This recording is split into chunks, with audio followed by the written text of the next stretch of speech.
bagi orang hok tak ada guna bat collection plus lagi.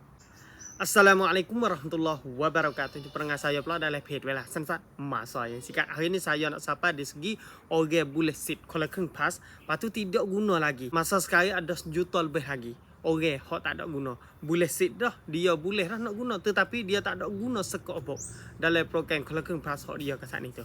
Masa sekarang ada 1.09 ล้านhok tak ada guna lagi. Lepas tu hok 1.09 ล้านhok tak ada guna masa sekarang tu.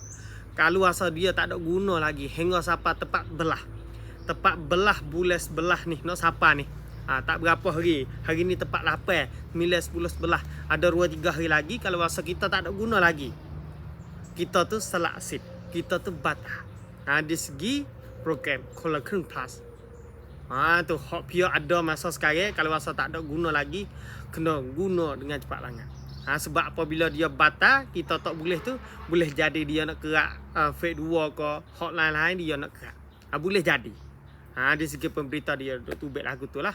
Bagi orang hok tak ada guna, demo ada setengah tu kata tak ada duit weh nak bubuh masuk dalam wallet nak guna tak boleh tak ada duit.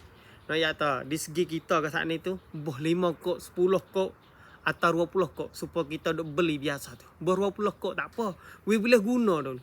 We boleh guna dulu. Di segi kita buh dalam wallet 20 kok ke saat ni kita pergi belilah kedai tu dalam 10 kok ke 20 kok ke kita boleh guna dah. Kalau asal kita guna dah tu tak ada apalah.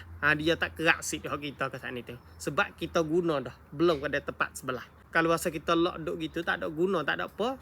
Siapa tempat sebelah ni dia nak kerak sit. Dia nak kerak nama kita tu baik. Di segi kita tak ada guna ke saat ni tu. Sebab itulah kita kena guna dulu. Apabila kita boleh sit dah, kita boleh dah collection plus ni kita guna. Sebab banyak orang lagi duk nak program collection plus tetapi dia tak ada sit sebab dia long tabian daftar nama tak ada. Tu masa sekarang dia kata nak mula buka collection plus fake 2 pula. Tu kita nanti tengok klik lagi saya nak mari siapa di segi collection plus fake 2.